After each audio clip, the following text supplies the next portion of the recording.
Okay. I want to talk a little bit about your upbringing. You've lived in several places. I'm wondering if you can talk about that and how living in different cultures influenced you. I was born in England, but at the age of about 8 months, I was taken back to Iran where my parents were living. So I absolutely grew up in Iran, and that is my home and it's my formative structure, if you like. I would say that I had a privileged but not overly pampered childhood. And I would also say that my only memories are of exquisite happiness, contentment, unconditional love, adventure, friendship. I strongly believe that it provided the solid rock foundation for who I am today. Given what you wound up doing in your life, were there any signs, early signs of fearlessness? Well, you know what? Many people call me fearless, and I'm always a little bit embarrassed because nobody's really fearless. It's about how you manage fear. It's about whether you give in to fear or whether you push through it. So I try to trace back where that may have come from, and I think it comes from when I was about 5 years old. I started as my sport, as my hobby, horseback riding. Again, this was in Tehran, Iran.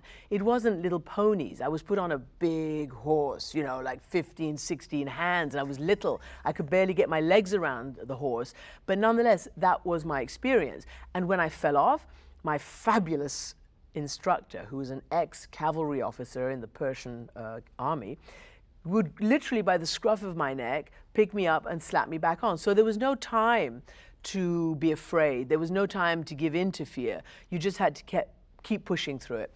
And I do strongly believe that that was my formative experience in terms of how to manage fear, how to be determined, how to be courageous, and how to have compassion. Because when you are intimately involved with another living thing, whether it's an animal or a person, you must develop some kind of human compassion so that you're able to shape your relationship with that human or that animal thing. And I think that's what's grounded me and what formed me. So interesting how often sports plays a role for women and men in later life. Well, I think sports, and particularly one in which you're involved with a living thing, something so powerful and so big that you don't just manage it by brute strength, you manage it by subtle engagement with it.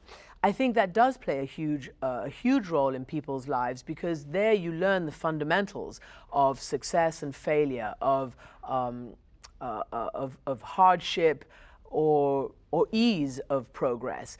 And I've always believed, perhaps not at the time when it was happening, but I strongly believe in mistakes. I believe in setbacks. I believe in failure to an extent, because you cannot learn and you can't push forward unless you have that. And I see around me so many of the younger generation, even women, who are afraid to fail and who think that any kind of setback is a career-altering, life-altering problem as opposed to an opportunity.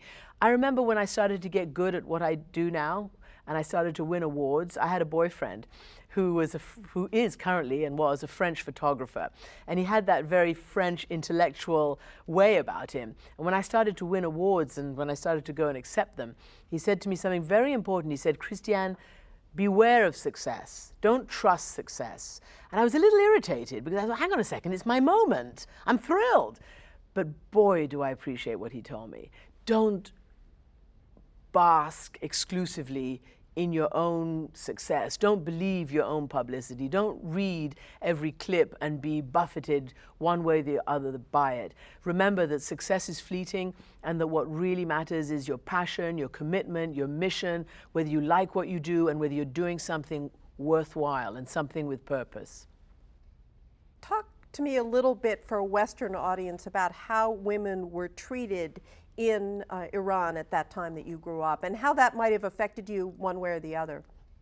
When I grew up in Iran, I was born in 1958, so it was, in a way, the good old days, if you want to assume that under the Shah and the development and the progress that he brought to Iran were the good old days. For women, they were, because women were not forced to wear the hijab or the chador. Women were given gradually increasing roles in government, in administrative positions, in the workforce. Women were always able to drive and able to go out without their husbands. But nonetheless, there were issues that stopped some women from being able to do certain things. So I grew up seeing my mother and all her Persian friends, my mother being the foreigner, the English woman in Iran, able to be a woman in an Islamic country. And that was deeply affecting to me because I never assumed ever that because I was a woman, anything was off limits to me. And that was very empowering. Additionally, my father was Iranian, is Iranian, and never said to my mother or to us 4 girls, I'm the oldest of 4 girls, that you cannot do anything because you're a woman and because you live in this Islamic country. So from the very beginning, I grew up believing that I could do anything that I wanted to as long as I put my mind to it and my heart into it and that I worked for it. And even beyond that, I grew up with an Islamic father, a Christian mother. Again, learning from the very, very earliest age that cultures can mix, that the mix of culture provides tolerance and growth and richness, that it wasn't about a war and a clash between cultures. My experience has always been about how you can have a successful life, career, community world when cultures can be knitted together. Then everything changed, of course, in Iran. Tell me just a little bit about where you were in the revolution and what this was like for you and your family. I was 20 years old when the revolution hit my country. And so at 20, I fully understood and was fully aware of what was going on. And I and my family had lived a privileged life comparatively. We were in the upper echelons of society. And everything we knew overnight literally collapsed. Not just the system, but people who we thought were friends, people who I thought were good people, were my teachers, were the people who I had trusted, suddenly were vilified and were called the evil monsters. We were never political because in a monarchy such as the one we grew up in, there was no room for politics, certainly not my family. And at that moment, I learned everything. It was a huge turning point in my life because I stayed throughout the revolution. I was in the streets. I watched. I did not take part. I was afraid. I also felt that the people who we had grown up respecting were being thrown out. And I had not thrown my lot in with the revolutionaries. I was still believed in what my father believed in. It was a moment of fear. And I saw gradually people who I'd grown up knowing and respecting executed, imprisoned.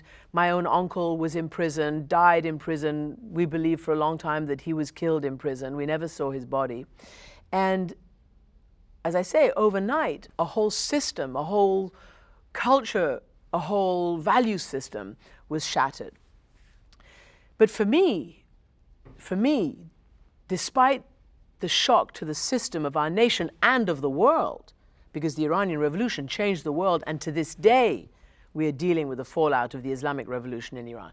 For me personally, it was my open door to my adulthood and to my professional life.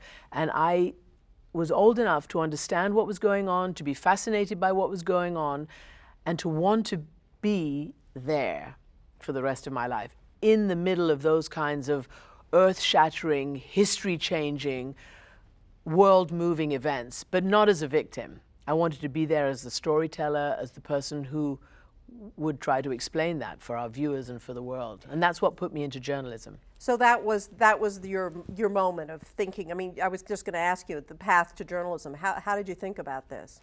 100% my path to journalism came through experiencing the revolution in Iran, the Islamic Revolution in Iran, the first of its kind.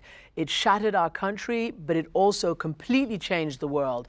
And I was old enough to understand that I wanted to be part of those kinds of events, not as a participant or a victim, but as somebody who could explain it, as somebody who could take the pictures, tell the stories, interview the men, women, and children who were involved, perhaps even hold leaders accountable. I hadn't quite thought of that yet, but that's what I wanted to do.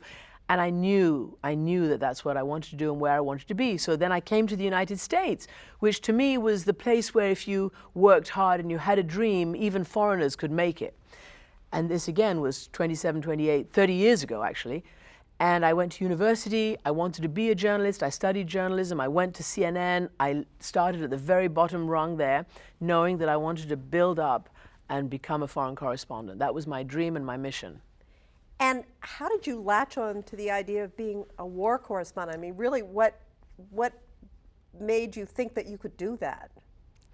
I didn't know whether I could do it. I knew I wanted to be a war correspondent or a correspondent in areas of crisis and upheaval. I suppose because that's where I came from. That was what shaped me. The Islamic Revolution in Iran shaped me, and that was very violent and very politically extreme as well. And that's where I wanted to be. That's where I saw myself from the earliest moment of when I decided I want to be a journalist.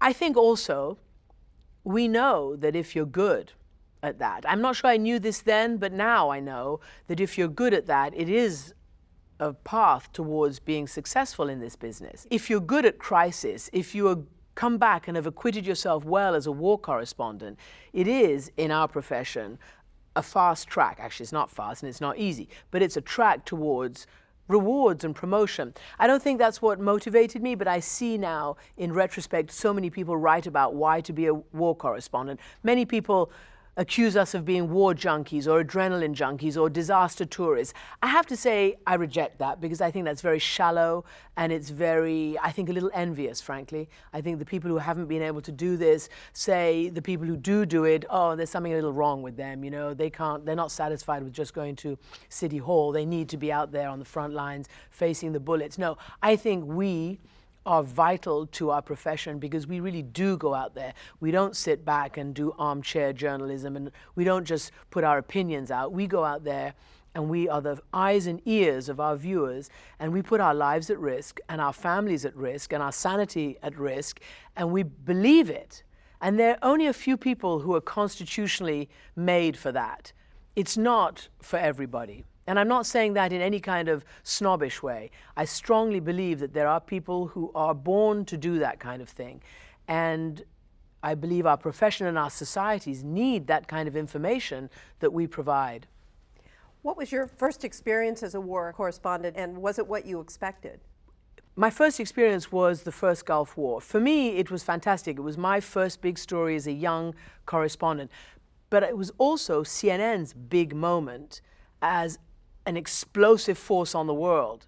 And it was the first Gulf War that created and cemented CNN's position as the indispensable news operation if you want to hear and know what's going on in real time. So I'm not sure it's exactly what I expected because it was a huge, huge war that required some 500,000 US and allied troops to push back Saddam Hussein out of Kuwait. My next experience was in the Balkans, as the Balkans were falling apart, which was just some 6 months after the first Gulf War. When I landed after the first Gulf War in the former Yugoslavia, that to me was my toughest experience because that was real war, hand-to-hand, war against civilians in small towns and villages, in Sarajevo, for instance, in Bosnia. And I was shaped much, much more strongly by that. And I believe also that myself and my colleagues, my generation of war correspondents, also shaped foreign policy.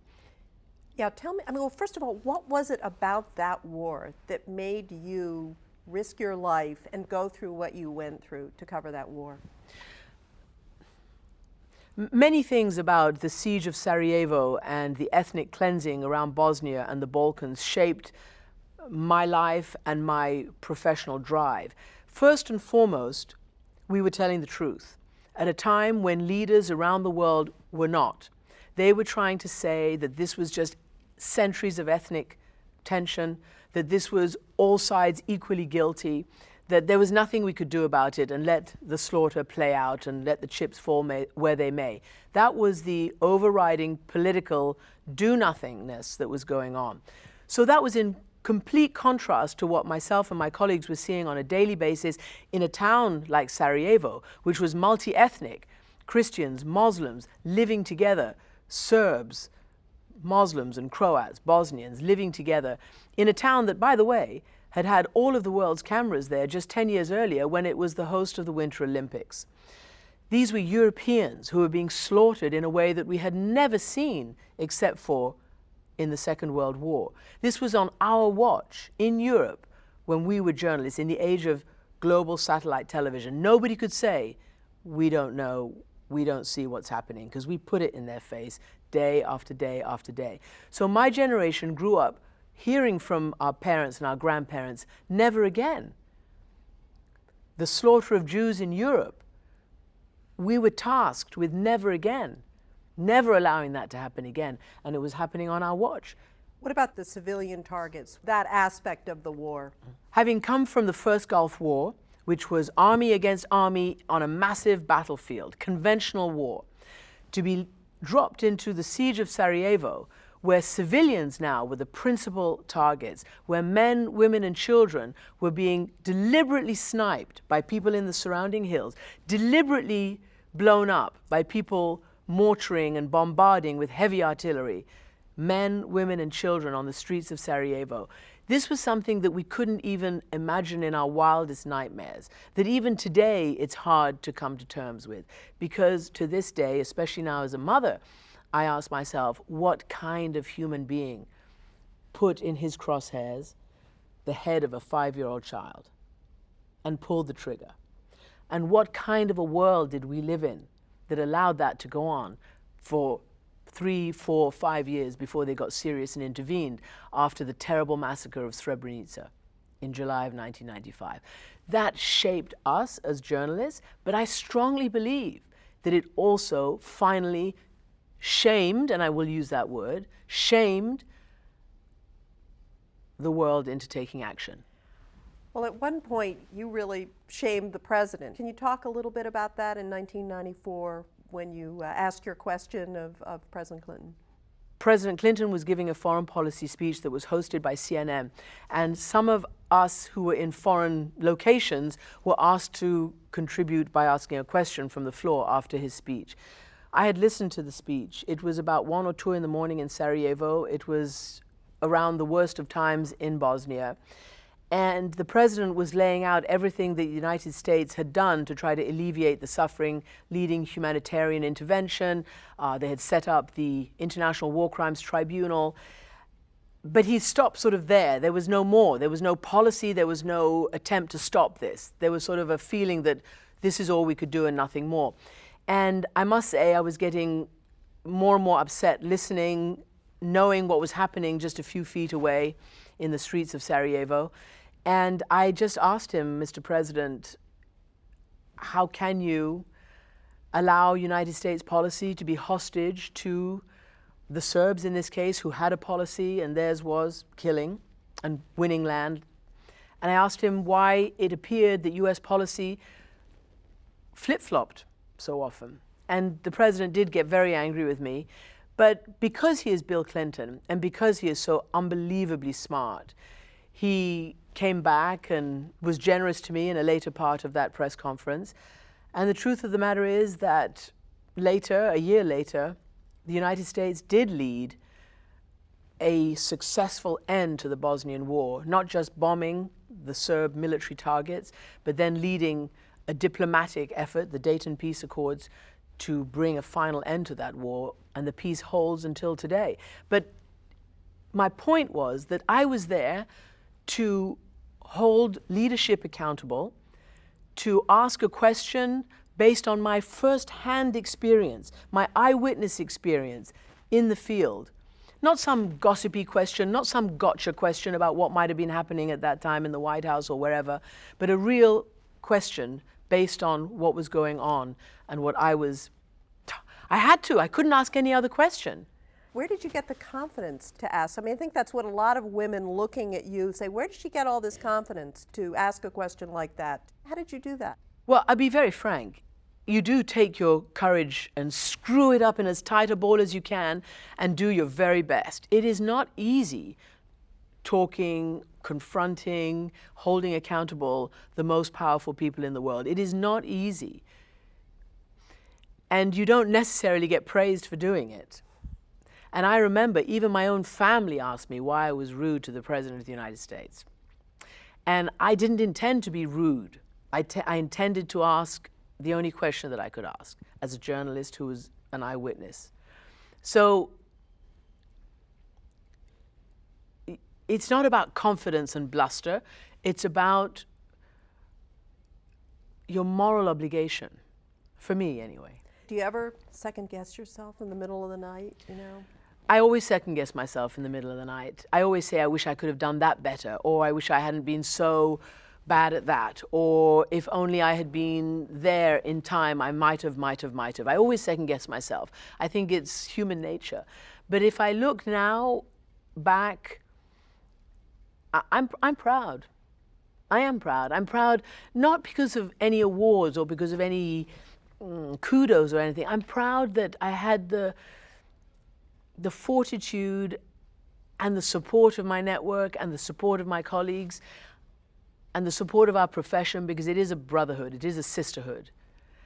I'm proud that I did the right thing, and the right thing was to be there wherever it is, day after day after day, week after week, year after year, really knowing your subject and really reporting. And I say I'm proud because I think that what we did in Bosnia changed policy, but also it also ensured that a Bosnia could never have happened in Kosovo, which came up a few years later.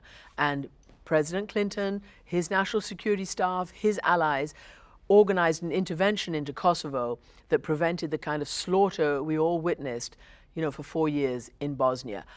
The opposite and the worst nightmare is when you don't act.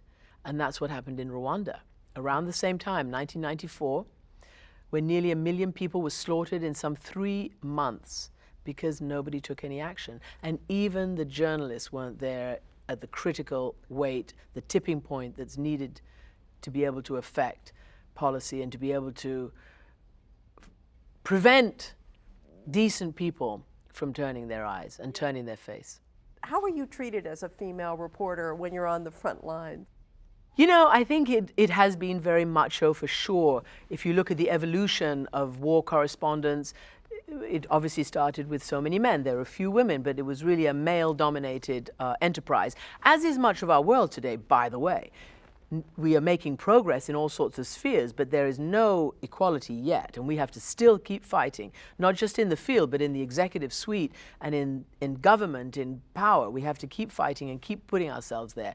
I had the confidence, I think, because of the way I was brought up, because I didn't thump my chest as some kind of I am woman, hear me roar, because I did the work, because I had a very good relationship with my male colleagues, and because I proved that I could do it, because I did it.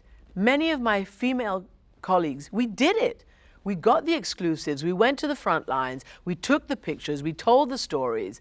I had, you know, male colleagues saying, wow, so, and also, I think also we live in a world where, fortunately for us, women, men are still, their default action is to be polite to us. So they'll open the door to us. And then when we get our foot in, we keep it there.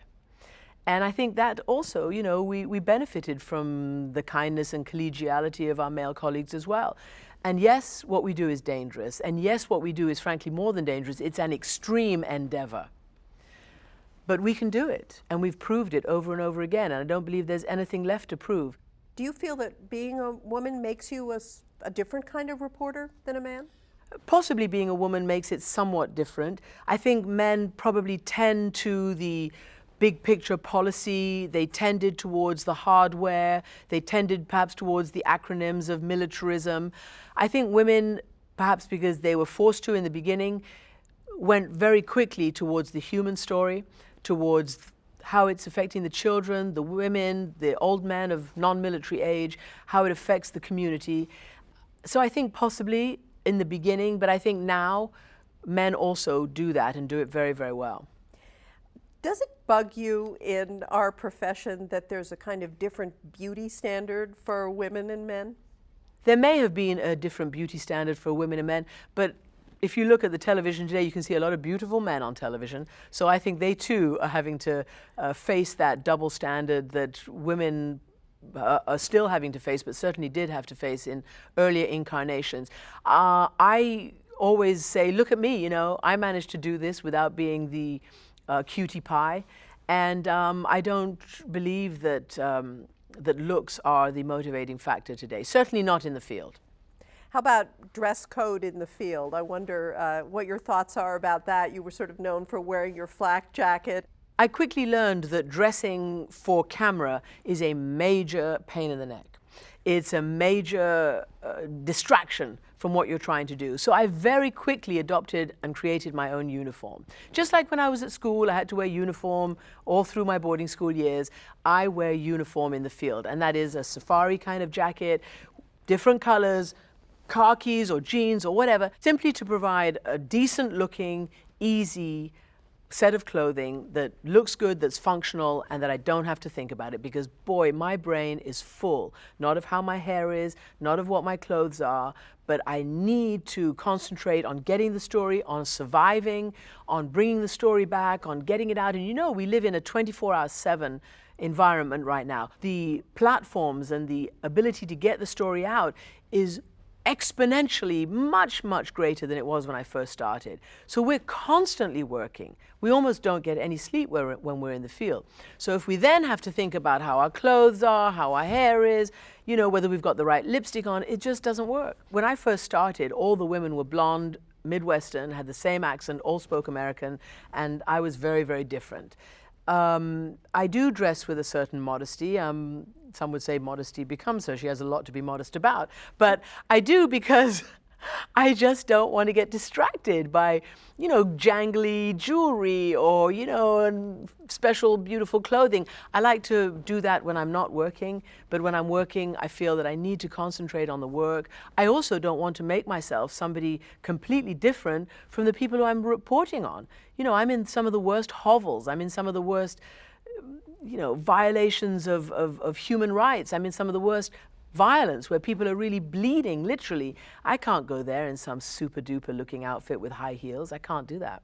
I remember reading once that you thought that you wouldn't get married or have a family. Why did you say that, and then what happened? You know how some women, they have marriage and children and family at the top of their professional list? I didn't.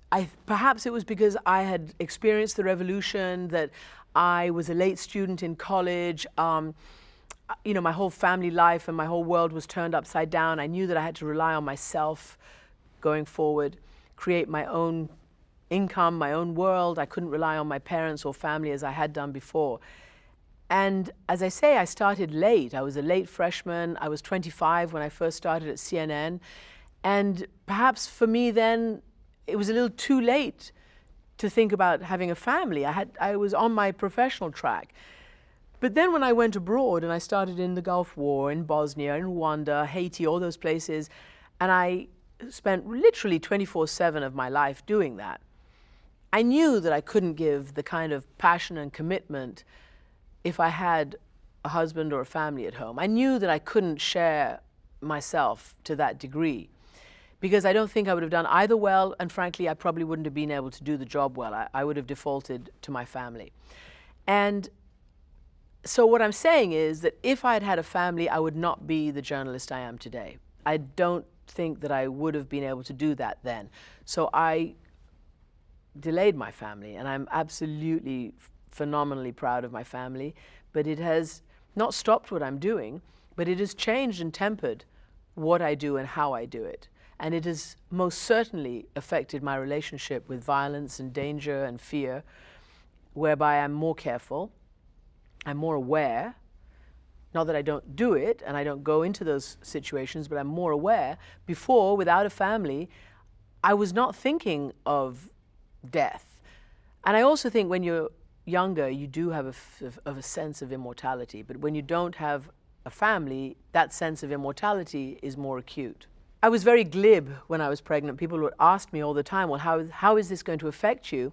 And I said, well, you know, I will, put my son in a baby bulletproof vest, I'll put Kevlar diapers on him, and I'll take him with me. Well, of course, the first thing that goes out of the window is reality. You're not going to take your child, unless you're really irresponsible, into some danger zone. So I didn't do that, obviously, but I did keep doing what I was doing, but I would spend less time on the road. Whereas before I had a child, I would spend literally months. Here, I would parcel it out, you know, in smaller increments. It didn't affect what I did. I definitely needed to be back home with my son, but I tell you what was very, very difficult, 9/11, because, you know, when 9/11 happened, my son was 18 months old, and I spent some 3 months in the field after that, barely coming home. I remember, you know, coming home for weekends from way across the other side of the world, and obviously not every weekend, but that was very, very difficult. I don't care what anybody says about being a woman and an extreme professional. It's very difficult. That is not to say that you shouldn't do it. That's not to say you can't manage it. But I think many women of my generation are under so much self-imposed stress, or stress from society, stress from what is expected of us as successful women, and of the feminist movement, if you like, that we have to do everything perfectly, that we have to have it all at the same time, and that we should be super women. I know that's beginning to dissipate, that sense now, but I'm proof positive that you cannot have it all. You can't do it all at the same time. There is something has to give. Either you're not going to be good enough at your profession, or you're not going to be a good enough parent, and something's going to suffer. So I think you can be smart, and I hope I've tried to do that. And I've developed a way to try to do both. And I'm sure both suffer around the margins, but I don't believe both suffer at the heart. Is there a trick you could tell women who, you know, other professional women juggling these things? Do you have a trick of how to deal with that stress? Your trick is to decide in your life what is your priority. Is it your child and your family, or is it your work? And once you decide that, you have to figure out how to do that balance. I know it sounds sort of obvious, but it's not obvious. And particularly depending on what stage you are in your career. Sometimes it's more obvious than at other times. And I'm seeing now colleagues, people who are younger than myself, making certain decisions which are good for them. They've either decided to come in from the cold, do more studio work. I started to do that as my son became more needy of me. Or to defer some of the more difficult, all-consuming parts of their professional life until their child was a certain age. So there's a lot of balancing that has to go on. But somebody much more wise than me, Jackie Kennedy Onassis, once said, if you mess up raising your children, nothing else much matters. And I actually believe that, because you're setting the generations for the future. And you can have, as one of my very wise producers told me once, this is before I was married, so what are you going to do? Cozy up in bed to all your statues, Christiane? Your awards? What are you going to do with your life? And it puts it in perspective.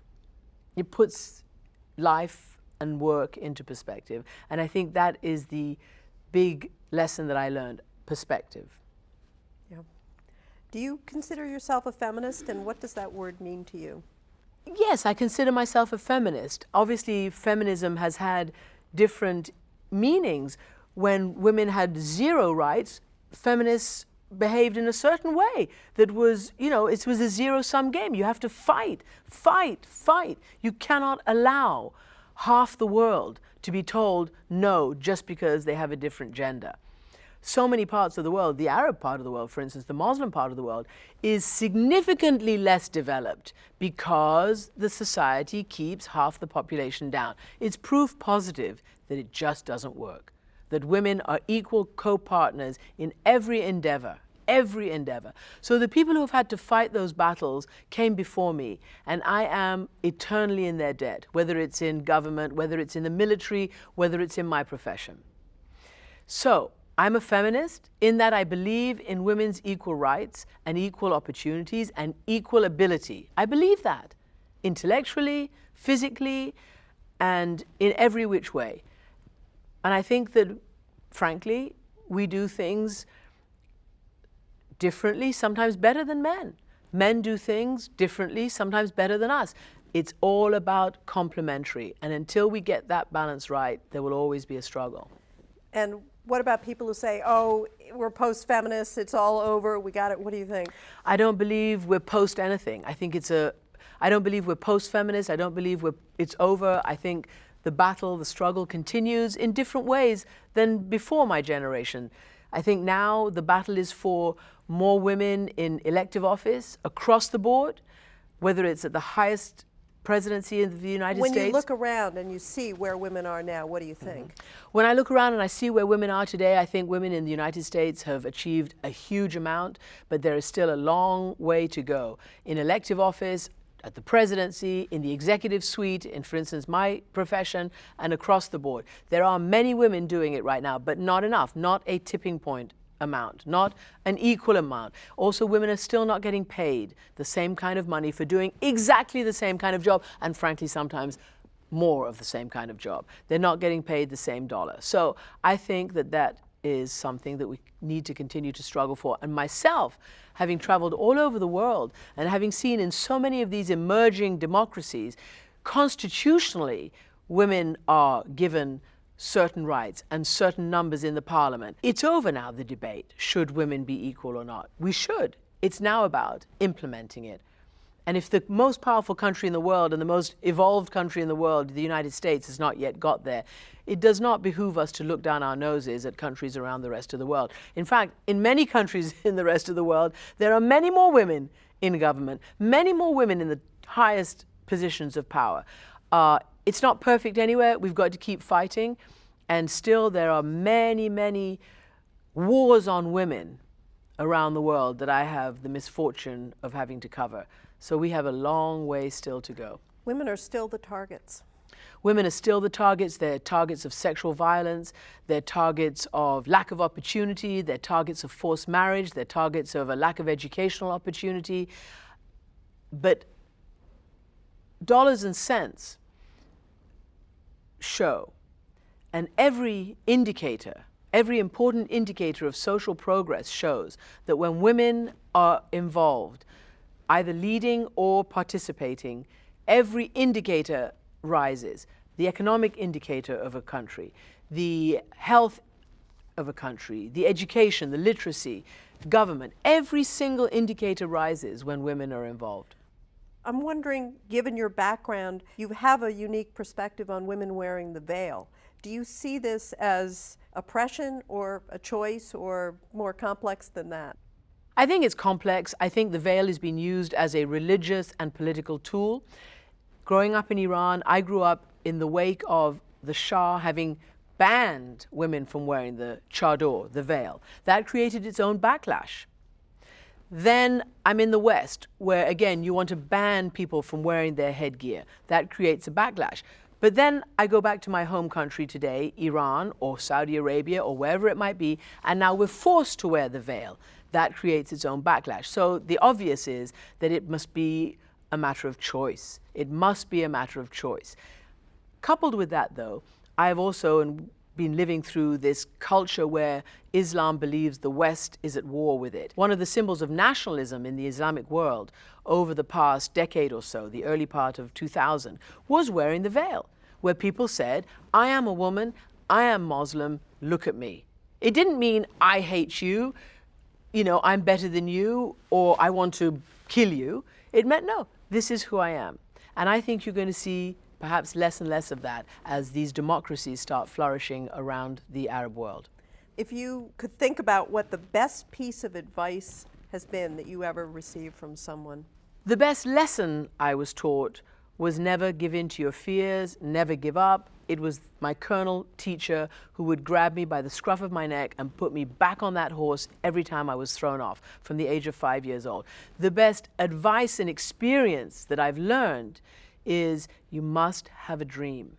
You must have a sense of purpose. You must really want to do something that's worthwhile, that it's not about the baubles, that it's not about the money. All of that is lovely. But if that's your guiding and motivating principle, you will end up lonely and empty. Not everybody. I'm sure some people are very full with their money and their rewards. But I strongly believe that the happiest people I know are those who have a sense of community, who have a sense of shared purpose, who have a vision, and who have a mission and who believe that what they're doing is worthwhile in the world in which we live. And I strongly believe that journalism is one of the most noble professions, because without an informed world and without an informed society, we are weak. We are weak. Our democracy is weak without real facts and information and without a fully formed citizenry. Even the United States founding fathers said that, and I strongly believe it.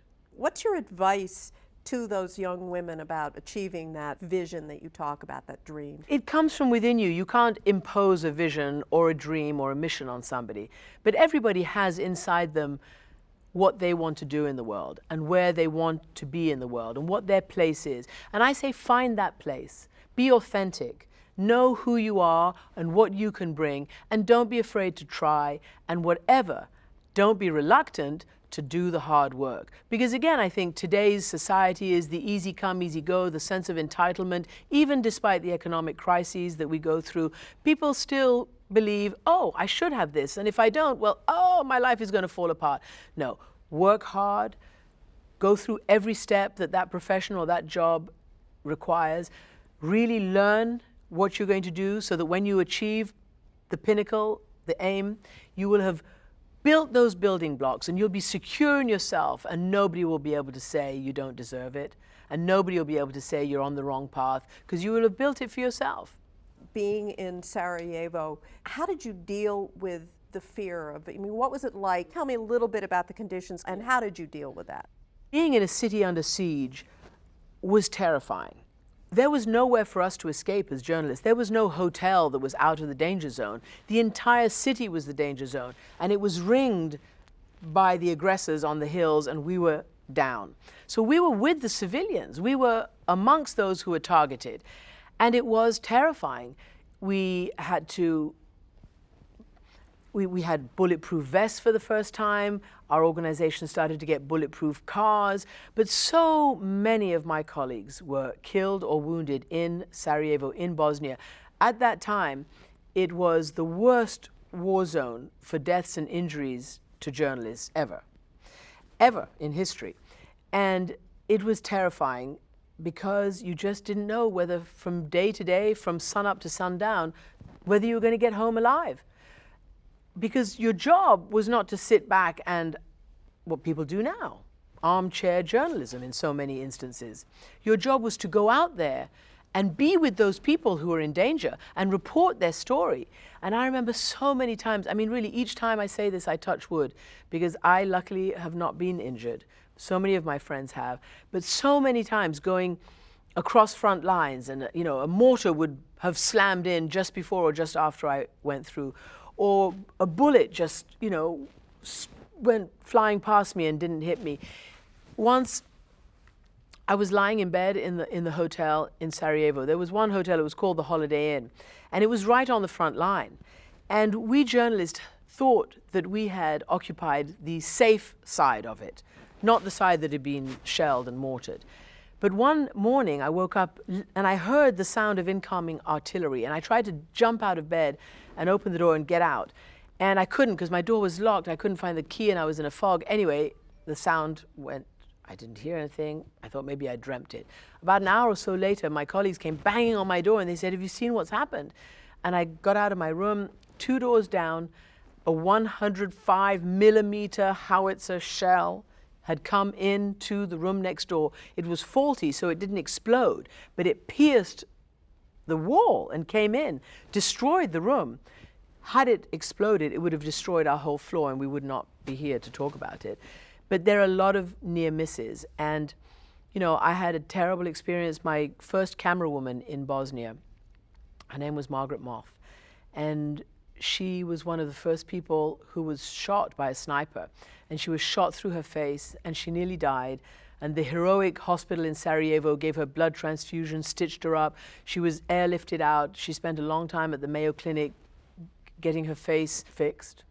But she lived a life of pain and suffering. She went back into the field. She kept doing her work, and she was a real hero. And in the end, she died not so long ago of cancer. But she is the kind who believes in this dream. And, you know, all of those are lessons.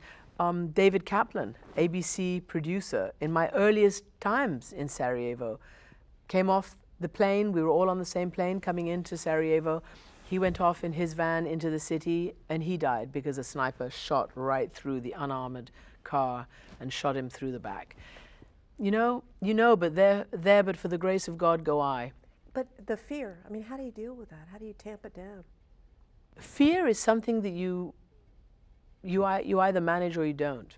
And I think the only way I can explain it, because I don't know, it's not deliberate, it's something that I've learned. The only way I can explain it must be compartmentalization. You're doing your job, you're so focused at that moment that you don't have time to be afraid. You're worried about yourself, you're worried about your crew, and you're worried about getting the story. So it's only afterwards when you come back and you talk to people about what happened and you talk to your colleagues about wow, and you sit and you have a drink after work that you realize how dangerous it is what we're doing and how lucky we are and how somebody is looking over us and watching out for us, because I think we all have our time. We all have our time, and there will be one day when that bullet or that moment will be for us. And, you know, in a different way, emergency room doctors do what we do. They are faced with people's bodies who are ripped apart, and they're human beings as well. And they must feel horrible when they see those terrible injuries coming into the emergency room, many, many per day or night. And yet they have to put their fear and loathing and their personal opinions aside and get that job done to save a life. So we have to as well, to save the story. What was your very first paying job? My very first paying job was in the middle of the Iranian Revolution, when I didn't know what to do with myself, and I took a job as a secretary to one of my father's friends, and I got paid a little bit. And then as I was waiting to go to university and get my job as a journalist, I worked in a bar and in a department store. Did you have a dream of what you wanted to be when you were young? I thought I wanted to be a doctor when I was very young, but then I didn't get good enough grades to go to medical school. That's a whole nother story. And I then found my dream, which was to be a journalist. And I can't say I dreamed of that from my earliest years. I didn't. But with the revolution in Iran, that became my dream. And so I pursued that relentlessly. So you're a different kind of doctor. Is there a person you've never met who really has had a huge impact, influence on you? I would say reading the stories of some of the war correspondents in the earliest years of World War I, II, and beyond, who I never got to meet, has had a huge impact. Obviously, Edward R. Murrow, he's the patron saint of what we do. But beyond just the hero that he was, reading his books and reading the courage, not just the physical courage, but the moral courage that he had to employ to do what he did, has had a huge impact on me. But I would also say Nelson Mandela, who I've never met, has had a huge impact on me because he had the courage to accept decades of indignity and violence against his very nature. And he came out in peace, in love, and rebuilt a nation out of tolerance that he didn't have to do. And he did it. And I think that's the towering moral example for all time. What are the 3 adjectives you might use to describe yourself? Serious, passionate, and full of heart.